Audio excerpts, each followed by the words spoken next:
Hello guys, alam ba ninyo guys, yung gamot nga, yung damo-damo lang guys nga paragis, alam ba ninyo yung paragis? Ang dami kayang magamot yan guys. Lahat ng naramdaman mo kahit may mga ano ka, mga ano sa katawan mo, kunyari may cancer ka, may diabetes, may bukol-bukol, kahit anong naramdaman mo guys, iinom mo lang ng paragis araw-araw yan, tatanggal din yan. Paragis lang talaga guys, ang pinaka-the best. Nasubukan ko na yan. Masarap naman ang lasa niya guys para lang nagluto ka ng mais. Masarap. Palpakuluan mo lang yan. Mga isang tasa araw-araw. Hindi kada tuwing umaga or basta kay si Papa dati kada umaga talaga mag-inom siya.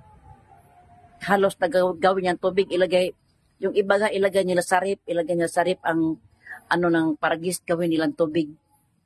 Maganda yun sa mga yan. Kahit tingnan nyo sa, yung guys, sa YouTube, i-search nyo paragis. Malaman niyo yun kung ano siya mabisa kagamot. Tingnan mo guys, magpaano ako sa apo ko, yung apo ko guys, siyang utusan ko siya. Gagawin niya yun, no? Tingnan niyo. Tingnan nyo kung paano niya ginawa. Tingnan nyo kung anong paraan para, tingnan mo lang yung apo ko. Tingnan nyo guys kung paano ginawa sa apo ko guys. Nilinisan niya. Nilagay sa kuan. Diyan ang dinilisan. Tapos, diba? Tingnan nyo lang kung anong ginawa niya. Diba? Ganyan lang guys. Ganyan lang. Ganyan yung apo ko guys. Diba? Lagyan niyan tubig. Kunti lang. Kunti lang ilagay sera. Kunti lang. Ganyan. Tapos, lagay niya dyan. Salang. Diba? Ang bilis. Pag kumukulo na yan, kukunin yan, lagay sa tasa. Isang tasa lang, Ganyan lang, guys.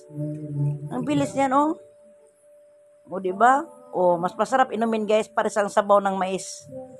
Pag magluto ka ng mais, parang sabaw siya. Ganun lang kasimple, guys.